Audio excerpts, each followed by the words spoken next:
Hello दोस्तों। आज मैं बात करने जा रहा हूँ तिरंगा ओरिजिन सीरीज़ पार्ट वन के बारे में। ये पार्ट वन इसलिए है क्योंकि आरसीएमजी ने तिरंगा की 32 पेजिस वाली जो कॉमिक्स हैं वो सिर्फ 9 कॉमिक्स ही अब तक रिप्रिंट किए हैं। चाहे वो पेपरबैक की फॉर्मेट में हो, चाहे ये दो डेस्क के फॉर्मेट में हो।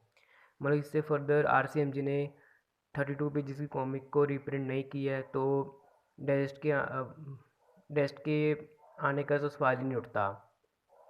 अब सबसे पहले मैं बता दूं कि ये 9 पार्ट की सीरीज़ है पार्ट वन के हिसाब से। जिसका फर्स्ट पार्ट का नाम है जो जिसके फर्स्ट पार्ट का नाम है दंगा। सेकंड पार्ट का नाम है ज़िद्दी। थर्ड पार्ट का नाम है कफन।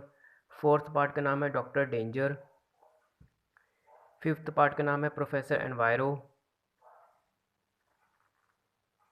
सिक्स्थ पार्ट का नाम है मिस्टर रसायन। सेवन्थ पार्ट का नाम है गरीब। एट्थ पार्ट का नाम है डर मास्टर। और नाइन्थ पार्ट का नाम है लहराता रहेगा तिरंगा। अब जैसे कि आपको पता है कि ये तिरंगा का फर्स्ट कॉमिक का ओरिजिनल कवर है। जो ये कवर है ये मतलब आरसी ने हाल फिलहाल में नहीं बनाया। ये एक्चुअली बहुत पुराना आर्टवर्क है। जितना मुझे याद है कि साल 2016 में जब आरसी ने अनाउंस किया था कि वो पुनर्रोथन सीरीज़ को लाएंगे, तो उन्होंने पुनर्रोथन को प्रमोट करने के लिए सभी मेन कैरेक्टर्स के प्रमोशनल पोस्टर बनाए थे। उनमें से तिरंगा का ये प्रमोशनल पोस्टर था। और मुझे खुशी है कि डाइजेस्ट में उस आर्ट को यूज़ किया है। और एक चीज़ और है कि जब शुरुआत में ये टेस्ट आई थी तो मैंने इसको बहुत इग्नोर किया था, क्योंकि मुझे लगा था कि मनीष गुप्ता जी आ, इसके टेस्ट को लाएंगे। पर जब वही बात है कि मेटालिक प्रिंट की वजह से आ, जो चाहत थी वो ख़त्म हो गई थी, तो सही टाइम पे मैंने ये टेस्ट खरीद ली थी। अब वैसे तो देखा जाए कि ये जो 9 कॉमिक्स हैं ये तकरीबन सिंगल शॉर्ट कॉमिक्स हैं, लेकिन हाँ इसमें 50% ऐसे इवेंट्स होते हैं जिसकी वजह से ये सभी कॉमिक्स एक दूसरे के साथ इंटरकनेक्टेड होती हैं।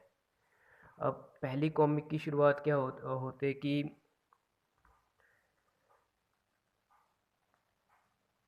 मतलब कुछ लोग दंगे करवाते हैं, तो इन सब के पीछे किसका हाथ है वो देखना बड़ा इंटरेस्टिंग रहता है, क्योंकि जो इसके पीछे होता है वही मतलब तिरंगा को पहली बार मैदान में उतरने को मजबूर करता है। और इसी वजह से ये मतलब इसकी शुरुआत इसी कॉमिक से होती है कि जिसका रहस्य अभी तक पता नहीं चला। इसलिए ये तिरंगा ओरिजिन सीरीज़ का पार्ट वन है। बाकी ज़्यादा डिटेल में जाते हुए आपको बताऊंगा कि स्टोरी काफ़ी ज़बरदस्त है। और ये तिरंगा के फादर हैं। शुरुआती इन्हीं से हुई थी। मतलब जो इन्होंने कदम उठाया था इस मोमेंट पर, तो बस वही से ही एक जाल बुनना शुरू हो गया था। मतलब स्टोरी काफ़ी इंटरेस्टिंग है। आपको अगर आप खुद पढ़ोगे तो आपको बहुत मज़ा आएगा।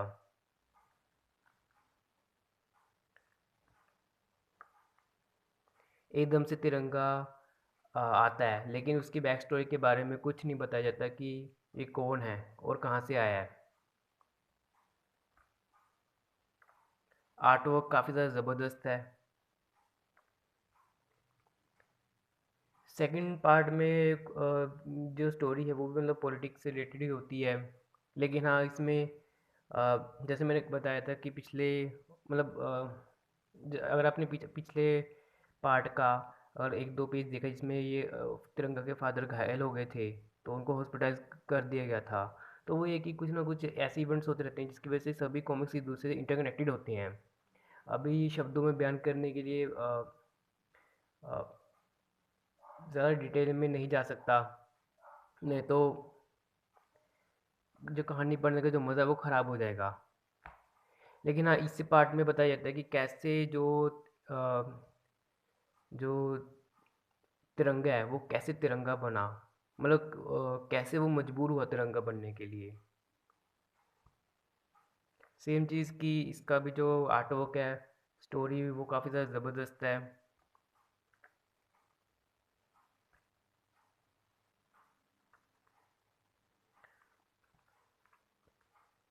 और यहीं पे वो पहली बार ही इसी पार्ट में वो शिखा और मानसी से पहली बार मिलता है।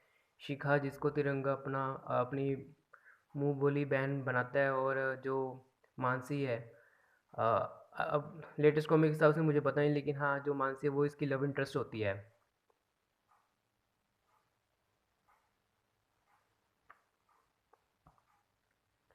थर्ड कॉमिक पार्ट है कफन, और इसके करेक्टर से आप फैमिलियर हो ही कि ये काफ़ी बड़ा विलेन होता है तिरंगा के स्टोरी लाइन में। इसी कॉमिक में उसका इंट्रोडक्शन होता है। इसके बारे में मतलब ये कौन है, कहाँ से आया है, ये सब जानना बड़ा इंटरेस्टिंग रहता है। और जो मतलब तिरंगा ओरिजिन सीरीज़ का जो मेन विलन है वो यही है, जिसका फेस हाइड किया हुआ है, और अब तक ना तिरंगा को पता चला कि ये कौन है, ना मुझे पता चला है, क्योंकि मैंने इस तिरंगा की कॉमिक्स कभी पढ़ी नहीं थी, फर्स्ट टाइम ही पढ़ रहा हूँ। अगेन स्टोरी लाइन काफ़ी ज़्यादा ज़बरदस्त है, आर्ट भी काफ़ी ज़्यादा बढ़िया है। अगली कहानी है डॉक्टर डेंजर। और हाँ, इसके पिछले पार्ट में क्या होता है कि तिरंगा की फैमिली के साथ मिसहैपनिंग हो जाता है, और वो कोई एक्सीडेंटल नहीं होता, वो एक मर्डर होता है, जिसका इफेक्ट देखने को मिल सकता है यहाँ पे। इसमें डॉक्टर डेंजर एक ऐसा करेक्टर है, जो लोग बाहर मतलब चाहे पढ़ने के लिए जाते हैं, फिर बाद में सेटल हो जाते हैं, और ये उनसे खफा है कि इंडिया का टैलेंट बाहर जाके बसता है। तो बस इरादा तो ठीक होता है, लेकिन तरीका गलत होता है, और ये स्टोरी सारी उसी से डील करती है। अगेन आटो काफ़ी ज़्यादा ज़बरदस्त है, बहुत शानदार है। अगला पार्ट प्रोफेसर नबायरो। इसका मुझे पता नहीं कि आगे रिपीट होगा कि नहीं, लेकिन हाँ ये एक एनवायरनमेंट लवर होता है। तो बस अगर कोई गंदगी करता है तो प्रोफेसर नबायरो उसको सबक सिखाता है, और यही देखने में बड़ा इंटरेस्टिंग रहता है कि कैसे अ, तिरंगा इससे निपटता है। और हाँ वही है कि तिरंगा बीच बीच में इस चीज़ को लेकर परेशान है कि किसी ने उसकी फैमिली की हत्या की है, और वो जो मेन बंदा है, मेन विलेन है, उसको अभी तक ढूंढ नहीं पाया है। अगली कहानी है मिस्टर रसायन, और ये करेक्टर भी काफ़ी मेन विलन में से एक है तिरंगा के लिए, जो काफ़ी बार रिपीट होता रहता है। मिस्टर रसायन मतलब वही जो केमिकल्स का एक्सपर्ट होता है, और वो शुरुआत में एक चोर होता था, फिर बाद में अ, उसको मिस्टर रसायन का गेटअप क्यों लेना पड़ा, उसकी बैक स्टोरी भी काफ़ी अच्छी है। अगेन आटो काफ़ी ज़्यादा ज़बरदस्त है।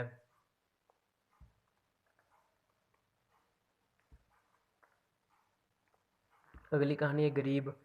इसमें क्या होता है कि जो गरीब लोग होते हैं वो अ, अमीरों से लूट कर अपने पास सामान रखते हैं, मतलब अपने घरों में रखते हैं। उनको इन्फ्लुएंस करने वाला एक आदमी होता है, जिसका क्या मोटिव हो वो तो आपको स्टोरी पढ़ने के बाद ही पता चलेगा। और इसमें भी तिरंगा अपने उसी ख्यालातों में, मतलब अपने परेशानियों में घिरा हुआ है। अगेन स्टोरी काफ़ी अच्छी है। अगली कॉमिक आती है डर मास्टर। और ये वाला पार्ट, मतलब ये वाला पार्ट और इसके बाद वाला पार्ट, दोनों ऐसी कॉमिक है जिसमें तिरंगा की जो कंसर्न होता है अपनी फैमिली को लेकर, वो इसमें मतलब ना के बराबर देखने को मिलता है, मतलब एक तरह से लूज कनेक्शन होता है इसमें। लेकिन ये एक बात ये है कि इसी कॉमिक से तिरंगा का जो पोशाक है वो बदल जाती है, जो अभी की डेट में हम देखते हैं तिरंगा को। जैसे ये लेटेस्ट गेटअप है तिरंगा का, पहले उसका कुछ और गेटअप था। तो इसी कॉमिक में उसका पोशाक बदलती है, उस तिरंगे ने अपनी पोशाक क्यों बदली, उसकी बैक स्टोरी बताई गई इसमें। डर मास्टर वो होता है कि वो ऐसे धुआं छोड़ता है लोगों के ऊपर, जिसकी वजह से लोगों के अंदर का जो डर है वो उभरने लगता है, जिसकी वजह से लोग एक दूसरे के खून के प्यासे हो जाते हैं। अगेन स्टोरी बड़ी बढ़िया है, लेकिन जो आर्ट वर्क है वो थोड़ा सा डिसअपॉइंटिंग है। मुझे इससे पहले के पार्ट जितने भी आए तिरंगा कॉमिक्स के, वो काफ़ी, उसका आर्ट वर्क काफ़ी ज़्यादा अच्छा रहा है, काफ़ी अच्छी कहानी थी इसकी भी। और आगे की वाला पार्ट है लहराता रहेगा तिरंगा। उसमें क्या होता है कि बस ये एक किसी बंदे को मारने की साजिश होती है, किसी नेता को मारने की साजिश होती है। सारी कॉमिक इसी के आसपास रिवॉल्व करती है। लेकिन हाँ, स्टोरी काफ़ी अच्छी है, आर्ट वर्क भी काफ़ी ज़्यादा अच्छा है। बस मुझे क्या जब से मतलब इन दो लास्ट की दो कॉमिक में जो लूज कनेक्शन देखने को मिला है, तो उससे उसको पढ़ने के बाद मुझे थोड़ा डर इस चीज़ का है कि कहीं जो ओरिजिन का जो मेन फोकस था वो आगे कंटिन्यू हो पाएगा कि नहीं, क्योंकि इन दोनों कॉमिक्स के हिसाब से तिरंगा एकदम चिल है। मतलब उसके अंदर कोई कंसर्न देखने को ही मिला अपनी फैमिली को लेकर। बाकी हो सकता है कि आगे के आने वाले पार्ट्स कॉमिक्स में इस सब चीज़ों को दिखाया जाए। इसलिए मतलब ये पार्ट वन है, मतलब एक तरह से चाहे नो की नो कॉमिक्स सिंगल शॉट कॉमिक्स हो, लेकिन हाँ 50% जो स्टोरी है वो एक दूसरे से इंटरकनेक्टेड है, जिसकी वजह से ये एक सीरीज़ ही बन जाती है। अगर आगे के 32 पेजेस कॉमिक्स तिरंगा के ओरिजिन सीरीज़ के साथ लिंक हुए तो डेफिनेटली जब भी मेरे पास वो कॉमिक्स आएंगी तो पार्ट टू भी बनेगा। और हाँ, एक चीज़ मैं और बताना चाहता हूँ कि जब तिरंगा की शुरुआत हुई थी तो कभी नहीं बताया गया था कि तिरंगा फाइटिंग स्टाइल में इतना अच्छा कैसे है। उसका राज खुला सर्वनायक सीरीज़ के पार्ट फोर्थ यानी कि सर्वसंहार में। हालांकि इसमें सिर्फ एक हल्का सा ग्लिम्स देखने को मिला था ये यहाँ पे। यहाँ से मतलब जब सर्वनायक की प्रतियोगिता होती है तभी से मतलब इसी सेक्शन से तिरंगा का वो पास दिखाया जाता है जो आज तक कभी भी मतलब इससे पहले कभी भी देखने को नहीं मिला था।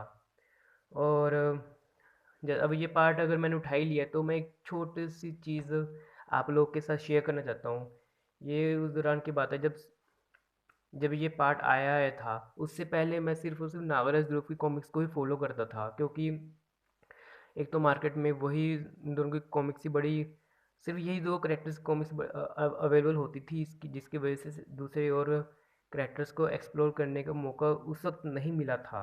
लेकिन जब सर्वनायक सीरीज़ में तिरंगा वर्सेस शुक्राल चल रहा था तो एक सीन ऐसा था जिसने मुझे तिरंगा का फ़ैन बना दिया था। हाँ, जब क्योंकि आपको पता है कि मेरे पास सभी पार्ट्स ओरिजिनल हैं सर्वनायक सीरीज़ के। जब तक मैं इस पेज पे नहीं पहुंचा था तब तक मैं सिर्फ नारुतो तक ही अटका हुआ था। हालांकि कुछ कुछ कैरेक्टर्स के कॉमिक्स पढ़ने में स्टार्ट कर दिए थे, लेकिन जब मैंने तिरंगा का ये वाला पोज देखा जो एक बहुत ही मेरे लिए एक आइकॉनिक पोज है, बस इसी मोमेंट से मैं तिरंगा का फ़ैन बन गया। ये एक ऐसा इम्प्रेसिव सीन है कि मैं इसके बारे में कुछ और बता नहीं सकता। मतलब इसी पेज की वजह से मतलब जो एक्शन है और जो आर्ट वो बहुत बड़ी, जिसकी वजह से मैं तिरंगा कैरेक्टर का फ़ैन बन गया। बहुत ही लाजवाब सीन है। और जैसे मैं कह रहा था कि तिरंगा कैसे एक अच्छा फाइटर है, उसकी ग्लिम्स जैसे इस पार्ट में देखने को मिली थी, लेकिन इस पूरे डिटेल में इसके आगे के पार्ट में यानी कि फिफ्थ पार्ट में यानी कि सर्वपंथन पार्ट में दिखाया गया है। एक्चुअली ऐसा होता है कि अ,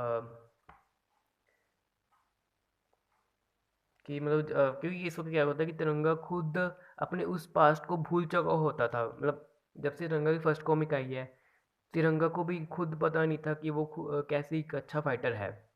बस लड़ाई के दौरान ही तिरंगा को अपनी जो याद जो मतलब जो मेमोरी उसकी याद मिट चुकी थी वो वापस से उभरी। इसमें ऐसा होता है कि एक नौजवान होता है जिसके अंदर अपने देश के प्रति काफ़ी प्यार होता है। तो वो इसी दौरान एक स्क्वाड से मिलती है जिसका नाम एक्स स्क्वाड है, जो अभय को हायर करता है, उसको ट्रेनिंग देता है, फाइटिंग स्किल्स मतलब लड़ाई के तौर तरीके सिखाया, मतलब पूरा ट्रेन करता है। मतलब बहुत अच्छी इसकी स्टोरी में बताई गई है। लेकिन इस दौरान तिरंगा मतलब अभय के हाथों एक मासूम बच्ची की हत्या हो जाती है, जिसकी वजह से अभय टूट चुका होता है और वो खुद को मार देना चाहता है, लेकिन और वो इस चीज़ को जो काम कर रहा था उसको छोड़ देना चाहता है। लेकिन फिर क्या होता है कि जैसे पॉलिसी होती है स्क्वाड की कि अगर आप अपना काम छोड़ते हो तो आपको अपना ब्रेन वॉश करना पड़ेगा। बस वही चीज़ यहाँ पर भी हुई कि तिरंगा का ब्रेन वॉश हुआ और वो अपनी पिछली लाइफ के बारे में भूल गया, जो मतलब आ, छोटे से टाइम के लिए हुआ था जो भी। और उसके बाद फर्स्ट जो कॉमिक आई दंगा, उसके हल्के से ग्लिम्स देखने को मिले।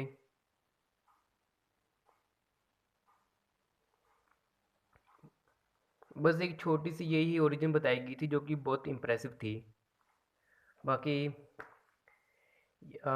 ये है तिरंगा ओरिजिन सीरीज़ का पार्ट 1।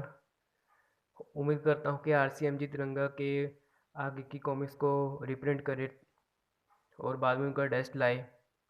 अब उम्मीद ये भी करता हूँ कि आगे स्टोरी में जो मेन विलेन है तिरंगा उस तक पहुँच सके और अपने परिवार की मौत का बदला ले सके। तो ठीक है दोस्तों, आज की वीडियो के लिए सिर्फ इतना ही। मिलता हूँ उससे नेक्स्ट वीडियो में। Till then bye and thank you for watching this video.